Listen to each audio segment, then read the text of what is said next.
میرے عزیز دوستو، آپ سب کو NAQ TV4 پر خوش آمدید۔ میرے عزیز دوستو،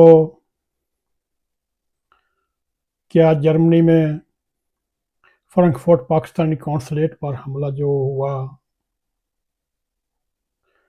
اس کے بعد بھی پاکستان کے سینئر سیاستدان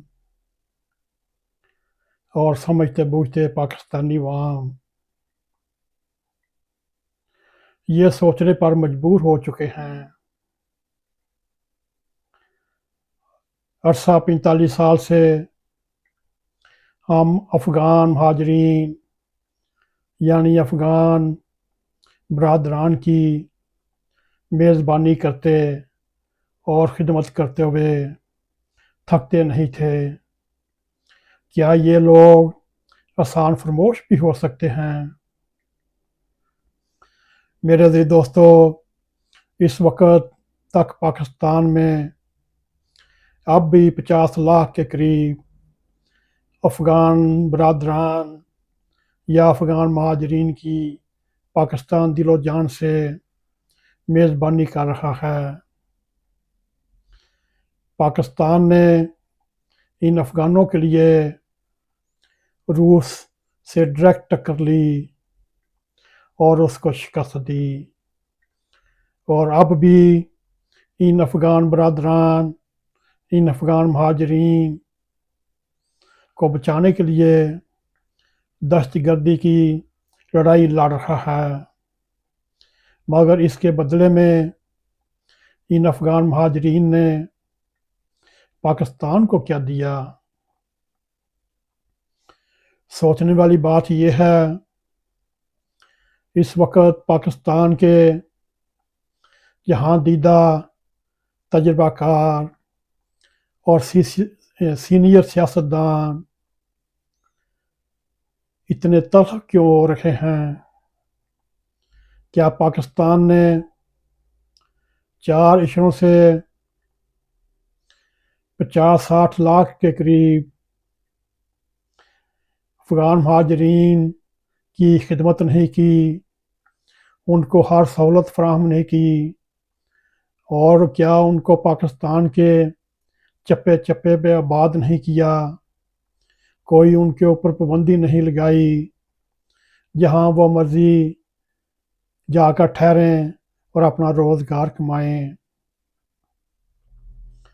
میرے عزیز دوستو، اتنا کچھ ہونے کے باوجود کیا بات ہے، پاکستانی سیاستدان اور پاکستانی عوام کا صبر کا پیمانہ لبریز ہو چکا،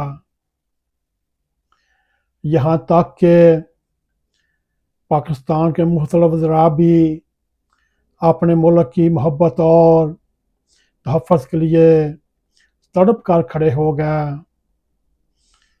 اس کی وجہ پچھلے دنوں ایک ایسا سانحہ نے جنم لیا جو مختلف وزراء کی زبان پر بھی بے اختیاری کے ساتھ یہ الفاظ جاری ہو گئے کہ آسان فرموشی کی بھی کوئی حد ہوتی ہے۔ میرے عزیز دوستو، فرنکفرٹ جرمنی میں پاکستانی قونصلیٹ پر افغان مہاجرین یا افغان شہریوں نے ایک ایسا حملہ کر دیا، ہم نے سب ویڈیو میں دیکھا کہ افغانستان کے پرچم ہاتھ میں تھامے ہوئے پاکستان کے قونصل خانے میں داخل ہو کر جس طریقے سے پاکستانی پرچم کو لہراتے ہوئے اس کو تارنے کی توہین میز انداز میں تارا، اور پھر اسے یہاں تک پاؤں میں روندا اور پھر نظر آتش کرنے کی کوشش کی، اور مگر کسی کو یہ بتا نہیں سکے کہ پاکستان میں رہنے والوں کو کیا تکلیف پہنچی ہوگی۔ انہوں نے پاکستانی سفارتخانے پر حملہ بھی کیا، پھر پاکستانی پرچم کو جلانے کی مذموم اور توہین میز کوشش بھی کی۔ میرے عزیز دوستو، پاکستان کے اخبارات نے یہ خبر اپنے فرنٹ پیج پر شائع کی اور حکومت پاکستان نے جرمنی سے بھی احتجاج کیا، مگر وہ حکومت جرمن حکومت ویانا کنونشن کے تحت بھی پاکستانی قونصلیٹ کو ان افغان شرپسندوں کے حملے سے بچا نہ سکی، بلکہ پاکستان کے دشمن بھارتی میڈیا نے پاکستان کے دل جلانے کے لیے خاص طور پر بریکنگ نیوز اور خصوصی بلیٹن اور خبریں نشر کیں۔ عالمی میڈیا کے توسط سے یہ خبر پوری دنیا میں دکھی اور سنی گئی۔ ہمارے جیسے پاکستانیوں نے جب یہ دل آزار منظر دیکھا تو تڑپ اٹھے۔ اس سانحے پر 24 کروڑ پاکستانیوں کے افغانستان طالبان حکومت اور پاکستان میں مقیم لاکھوں افغان باشندوں کے بارے میں جو جذبات ابھر آئے اس کا ہم اندازہ بھی نہیں لگا سکتے۔ میرے عزیز دوستو، یہ تو خدا کا شکر اس سانحے کے بعد پاکستان میں افغان مہاجرین کے خلاف فسادات نہیں ہوئے، جیسا کہ آج کل آپ برطانیہ میں تارکین وطن کے خلاف جو نسلی فسادات ہو رہے ہیں۔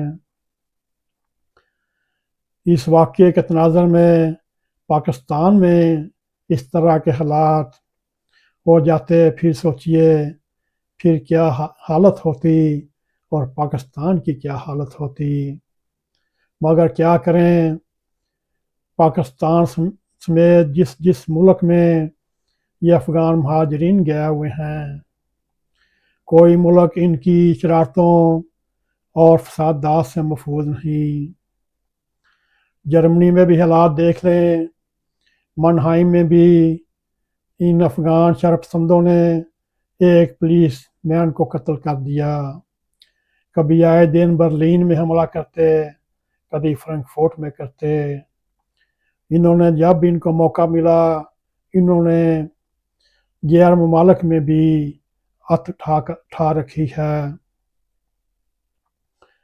میرے عزیز دوستو، جرمن میڈیا بھی ایسی درجنوں مثالوں سے پر ہے اور وہ یہ بتاتی ہے کہ افغانستان کے باشندوں نے جرمنی میں کیا کیا قیامتیں برپا کر رکھی ہیں۔ کئی جرمن شہری بھی ان افغان شرپسندوں کے ہاتھوں قتل ہو چکے ہیں، یہاں تک کہ جرمنی کے پرائم منسٹر اولف شولز نے تنگ آ کر کہا، ہم ایسے قوانین بنا رکھے ہیں، جرمنی میں مقیم ان افغان پناہ گزینوں کو نکالنے کے لیے ایک ایسا پروگرام بنا رکھے ہیں جو ہنگامی طور پر تیز ترین قانون عمل میں آئے گا۔ جو افغان باشندے سنگین جرائم میں ملوث ہوں گے ان کے لیے جرمن کی سرزمین محفوظ نہیں، ان کو فوراً ہی نکال باہر کیا جائے گا۔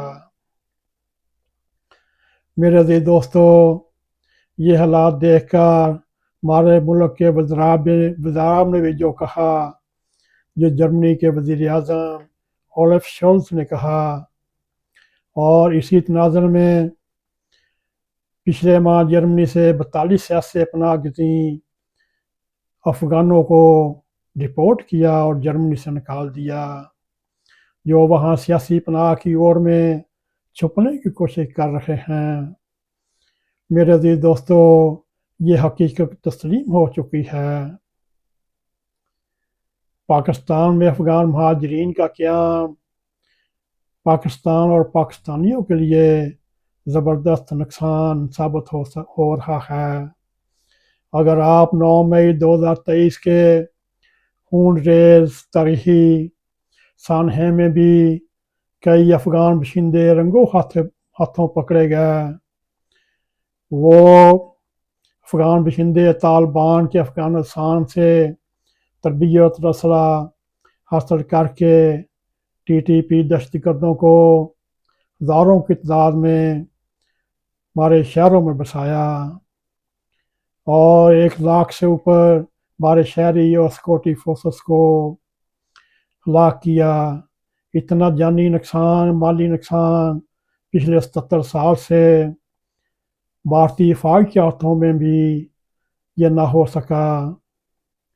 جو پاکستان اور پاکستان کی افواج کو جتنا نقصان ٹی ٹی پی، فتنۃ الخوارج، افغان مہاجرین پاکستان کو پہنچایا، اسی لیے پاکستان کی اصلیت یہ چاہتی ہے جب تک پاکستان ان لاکھوں مہاجرین کو واپس نہیں بھیج دیتا اس وقت تک آرام سے نہیں بیٹھنا چاہیے۔ میرے عزیز دوستو، ان افغانوں کا کہنا ہے امارات اسلامیہ افغانستان کی وجہ سے افغانستان میں امن خوشحالی واپس آ چکی ہے۔ پھر سوچنے والی بات یہ ہے، یہ 40-50 لاکھ افغان شہری پاکستان میں کیوں دندناتے ہیں؟ یہ لاکھوں افغان مہاجرین اس امارات اسلامیہ کے فیوز و برکات سے فائدہ اٹھانے کے لیے واپس افغانستان کیوں نہیں چلے جاتے اور پاکستان سے کیوں نہیں نکل جاتے؟ میرے عزیز دوستو، یہ ایک ہم نے موجودہ حالات کے تناظر میں آپ کے سامنے ایک پروگرام رکھا۔ کیا یہ سان فرموش بھی ہو سکتے ہیں؟ یہ آپ نے سوچنا ہے، یہ سان فرموش ہیں یا نہیں ہیں، اس کا فیصلہ تاریخ کرے گی۔ اگر آپ کو ہمارا یہ پروگرام پسند آئے، اس کو لائک بھی کریں، اس کو شیئر بھی کریں، کمنٹ سیکشن میں جا کر اپنا اظہار خیال کرتے ہوئے NAQTV4 کو سبسکرائب کریں اور ہمیشہ کی طرح جاتے جاتے بیل آئیکن کو ضرور کلک کریں تاکہ ہماری آنے والی ویڈیو آپ تک پہنچتی رہیں۔ اسی کے ساتھ ہمیں اجازت دیں۔ السلام علیکم ورحمۃ اللہ وبرکاتہ۔